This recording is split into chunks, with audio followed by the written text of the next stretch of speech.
여러분 안녕하세요. 로뎀의 정원 정원지기입니다. 시편 산책 25번째 시간입니다. 먼저 세번역 성경으로 25편을 읽겠습니다. 주님, 내 영혼이 주님을 기다립니다. 나의 하나님, 내가 주님께 의지하였으니 내가 부끄러움을 당하지 않게 하시고 내 원수가 나를 이기어 승전가를 부르지 못하게 해주십시오.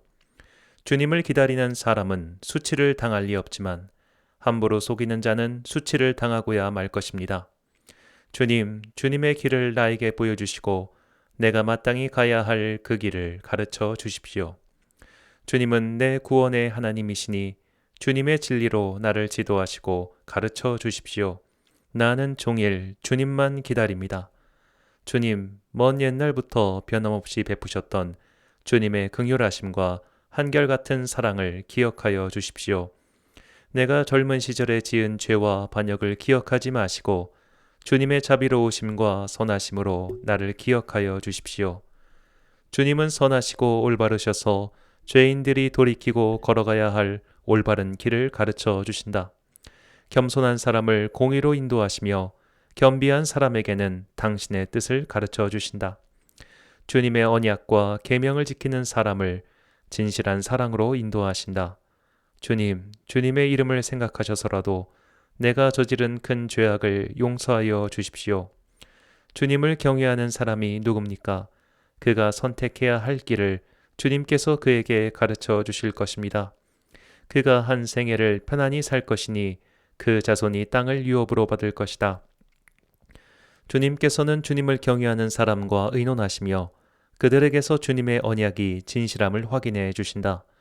주님만이 내 발을 원수의 올무에서 건지시는 분이시기에 내 눈은 언제나 주님을 바라봅니다. 주님, 나를 돌아봐 주시고 나에게 은혜를 베풀어 주십시오. 나는 외롭고 괴롭습니다. 내 마음의 고통에서 벗어나게 해주시고 나를 이 아픔에서 건져 주십시오. 내 괴로움과 근심을 살펴주십시오. 내 모든 죄를 용서하여 주십시오. 내 원수들을 지켜봐 주십시오. 그들의 수는 많기도 합니다. 그들은 불타는 증오심을 품고 나를 미워합니다. 내 생명을 지켜주십시오. 나를 건져 주십시오. 내가 수치를 당하지 않게 하여 주십시오. 나의 피난처는 오직 주님뿐입니다. 완전하고 올바르게 살아가도록 지켜주십시오. 주님, 나는 주님만을 기다립니다. 하나님, 이스라엘을 그 모든 고난에서 건져 주십시오. 아멘. 오경훈 박사의 성경 영어로 25편 읽겠습니다. 내 영혼이 오롯이 우러르느니 오직 야훼 주님뿐이십니다. 오직 주님만을 의뢰하오니 나로 하여금 수치를 겪지 않게 하시고 적들이 나로 인해 미친 듯이 기뻐하지 못하게 하소서. 진실로 주님을 바라는 이는 수치를 당하지 않을 것이며 간사한 저 무리들은 끝내 멸망하고 말 것입니다. 야훼여, 님 친히 인도하셔서 거룩한 당신의 길 따르게 하소서. 주의 가르침 내게 베푸사 나로 하여금 진리를 깨닫게 하소서. 주님은 내 은혜의 하나님, 내가 종일 당신만을 기다립니다. 야훼는 사랑과 자비의 주님이시니 예부터 한결같은 분이십니다.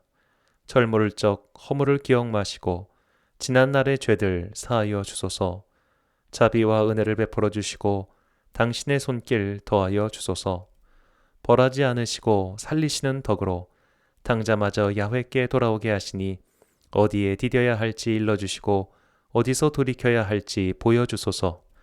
겸허하고 신실하니 도와주시어 자기를 이겨 진리의 삶을 회복하게 하시고 언약을 지키며 진리로 기뻐하느니 어디서나 주의 손길 닿게 하시네. 야훼여, 나의 죄악 산과 같아서 부끄럽고 괴롭기 한없사오니 당신의 거룩한 이름 위하여 저의 허물을 용서하소서. 인생이 주님을 경외하고 섬기면 주께서 덜부치고 은혜 베푸시리니 당신의 어지심을 보이시고 주님의 의로 인도하시리.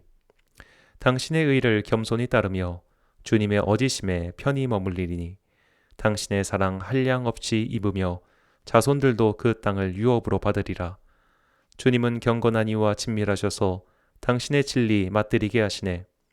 나를 올무에서 벗어나게 하시니 내 눈은 언제나 주만 우러릅니다. 긍휼을 베푸시는 주께 바라오니 처연한 이 인생 불쌍히 여기소서.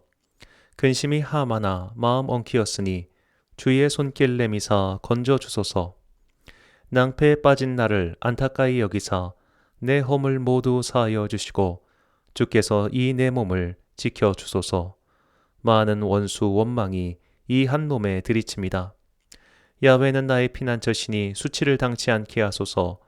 야훼 당신 향한 신실한 이 마음과 내 영혼의 깊은 원이 보셔서 이렇게 우두커니 홀로 버려두지 마시고 이 환난에서 건져 주소서. 야훼 우리 주여 이스라엘을 모든 고난과 두려움에서 건지소서. 아멘. 오늘 시편 25편의 제목을 호생덕이라고 지었습니다. 살리는 덕이라는 뜻입니다. 사회생활을 하다 보면 두 가지 유형의 윗사람을 만날 수 있습니다. 한쪽은 매번 혼내다가 어쩌다 칭찬 한번 해주는 사람입니다. 또 한쪽은 반대로 매번 칭찬해주고 격려하다가 한번 호되게 혼내는 사람입니다. 얼핏 보면 사람들은 후자의 상사를 선호할 것 같습니다. 혼나는 거 좋아하는 사람은 없을 테니까요. 그런데 정작 일을 하다 보면 사람들은 후자의 사람보다 전자의 사람을 더 선호하는 것을 봅니다. 왜 그럴까요? 인간의 기억은 좋은 것보다 나쁜 것을 더 강하게 기억하기 때문이라고 생각합니다. 한번 크게 혼났을 때 지난번까지 들었던 100번의 칭찬은 사라지고 혼난 기억만 남는 거죠. 그리고 오히려 매번 혼내던 사람은 혼내던 기억만 있다가 어쩌다가 칭찬 한번 해주면 그렇게 기분이 좋아지는 겁니다. 남편에게 맞고 사는 사람도 유사한 감정선을 지니고 있다는 생각이 들었습니다. 남편이 술만 먹으면 때립니다. 그런데 술이 깨면 싹싹 빌면서 매달려요. 나는 너 없으면 안 돼 라고 말이죠. 그러면 또 용서해 주는 겁니다. 이게 깡패들이 여성을 자기 의존적으로 만들 때 쓰는 단골 수법이라고 합니다. 아, 저 남자는 내가 없으면 안 되는구나 라는 동정심을 자극하는 겁니다. 나쁜 기억만 잔뜩 있는데 그 중에 한 가지 좋은 기억을 심어줘서 조종하는 겁니다. 어쩌면 인간의 한계를 분명히 보여주는 일화가 아닐 수 없습니다. 우리가 하나님께 대해서도 이런 감정선을 갖고 있습니다. 분명히 성경에는 하나님의 자비와 은혜도 나오지만 하나님의 심판도 나옵니다. 그런데 하나님의 자비가 훨씬 많이 나오는데도 심판 이야기에 강하게 꽂혀서 무서운 하나님에 대한 이야기만 기억나는 겁니다. 대표적으로 요한계시록이 그렇습니다. 계시록에서 심판의 내용은 4장부터 9장까지 집중적으로 나옵니다. 나머지는 소아시아 7교회에 대한 당부와 역사의 끝에 펼쳐질 하나님 나라의 비전이 중심입니다. 이게 핵심이죠. 아름다운 하나님 나라에 들어갈 때까지 믿음을 굳건히 지키라는 겁니다. 그런데 심판만 기억합니다. 그래서 계시록은 파멸의 예언서이고 무서운 내용만 나온다고 생각합니다. 이런 하나님께 대한 기억은 우리를 움츠려들게 만듭니다. 그래서 작은 죄도 눈 감아주시지 않고 심판하시고 혼내시는 하나님만 자꾸만 떠올리게 됩니다. 하지만 성경은 항상 하나님의 심판과 더불어 그 심판을 유보하시고 또는 덮어주시는 은혜를 더 강조합니다. 최초의 인간인 아담에게 베푸신 은혜를 생각해 보십시오. 아담은 사실 배신자입니다. 하나님을 배신했습니다.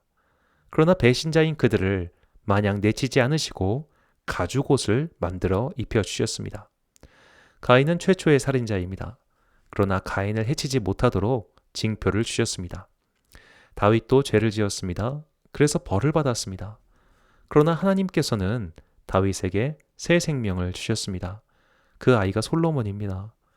하나님의 심판보다 큰 하나님의 은혜를 보여주는 구절이 신명기 5장 9절에서 10절입니다.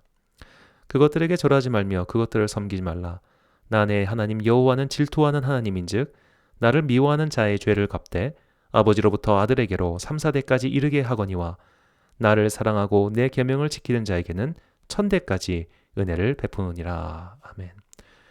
우리는 이 3, 4대에 꽂혀서 내가 죄를 지으면 반드시 갚으시고 내 손자와 증손자까지 벌을 받게 하시는구나 라고 생각합니다. 뒤에 나오는 천대까지 베푸시는 은혜는 생각을 못합니다. 그래서 이런 말들이 유행했죠. 가계에 흐르는 저주. 그러나 그리스도인에게 저주란 없습니다. 이미 그리스도의 은혜가 십자가 위에서 모든 저주를 끊었기 때문이죠. 그러나 사람들은 자꾸 심판의 목을 맵니다. 무서운 하나님의 이미지를 벗어던지지 못합니다. 뭐가 안 될 때마다 이게 하나님께서 안 되게 하시는구나, 혹은 조상들의 죄 때문에 우리가 이렇게 어렵구나 라고 생각합니다. 포로 생활을 하는 유대인들도 그런 생각에 빠졌습니다. 조상들의 죄 때문에 고생하고 아무것도 안 된다고 생각했습니다. 그래서 에스겔 선지자에게 하나님께서 말씀하십니다. 에스겔서 18장 17절 하반절에서 18절입니다. 이 사람은 그의 아버지의 죄악으로 죽지 아니하고 반드시 살겠고 그의 아버지는 심히 포악하여 그 동족을 강탈하고 백성들 중에서 선을 행하지 아니하였으므로 그는 그의 죄악으로 죽으리라. 자, 아버지의 일은 아버지의 일입니다. 아들의 일은 아들의 몫입니다. 하나님은 연좌제를 하시는 하나님이 아니십니다. 심판하기에 앞서 먼저 은혜의 손을 내미시는 분이 바로 하나님이십니다. 하나님은 손에 회초리를 들고 우리가 언제 죄를 짓는지 쳐다보고 계신 분이 아니십니다. 이런 하나님의 모습을 우리가 너무나 잘 알고 잘 들었고 많이 아는 이야기가 바로 탕자의 이야기입니다. 누가복음 15장 20절입니다. 이에 일어나서 아버지께로 돌아가니라. 아직도 거리가 먼데 아버지가 그를 보고 측은히 여겨 달려가 목을 안고 입을 맞추니. 잃어버린 아들, 소위 탕자 이야기는 누가복음 15장에 나오는 세 가지 비유 중 하나입니다. 예수님께서는 이 말씀을 바리새인과 서기관들에게 하셨습니다. 예수님께서 죄인들, 세리들과 어울려 다니시자 바리새인과 서기관들이 수군거립니다. 그 수군거림이 좋은 말을 주고받은 것은 아닐 겁니다. 아마 이런 말을 하지 않았을까요? 왜 저 사람은 하나님을 사랑하지도 않고 하나님께서 사랑하지도 않으시는 사람들과 어울릴까? 하나님은 결코 죄인을 용납하지 않으시는데 왜 하나님을 멀리하고 죄를 짓는 저들과 가까이 지낼까? 그런 대화를 나누지 않았을까요? 그때 예수님께서 잃어버린 양의 이야기, 잃어버린 드라크마의 이야기, 그리고 잃어버린 아들의 이야기를 하십니다. 여기서 이 숫자가 재밌습니다. 잃어버린 양은 100마리 중 1마리입니다. 잃어버린 드라크마는 10개 중 하나입니다. 잃어버린 아들은 2명 중 1명입니다. 이 이야기를 연이어 듣는 사람들은 어떤 생각이 들었을까요? 처음에는 뭐야, 100마리 중 1마리면 잃어버릴 수 있는 거 아니야? 에이, 10개 중 하나면 대단한 건 아니잖아. 그러다가 뭐야, 2명 중 하나? 죄인이 그렇게 귀한 존재였어? 라고 생각하지 않았을까요? 아들 둘인 사람이 하나를 잃어버렸다가 찾았으면 얼마나 기쁘고 또 귀하겠습니까? 그런 마음으로 하나님께서 죄인들을 보고 계신다는 예수님의 말씀입니다. 하나님의 마음이 이렇습니다. 그냥 중요한 존재인 정도가 아니라 비교할 수도 없는 둘 중 하나뿐인 자녀입니다. 부모를 모욕하고 등에 칼을 꽂고 나갔는데도 저 먼 거리에서 쳐다보고 있다가 측은한 마음으로 달려가는 부모입니다. 이런 부모가 회초리를 들고 때릴 준비를 하고 있겠습니까? 하나님의 마음을 알고 나면 시인의 노래가 다르게 들립니다. 시인도 죄를 지었습니다. 그것은 과오였고 실수였고 고의도 있었을 겁니다. 핑계대지 못할 죄들이 많았습니다. 그런데 시인의 삶에 고난이 닥쳤습니다. 그때 시인의 머리에도 이런 생각이 들었을 겁니다. 내가 그때 지은 죄 때문에 이렇게 힘든 것일까?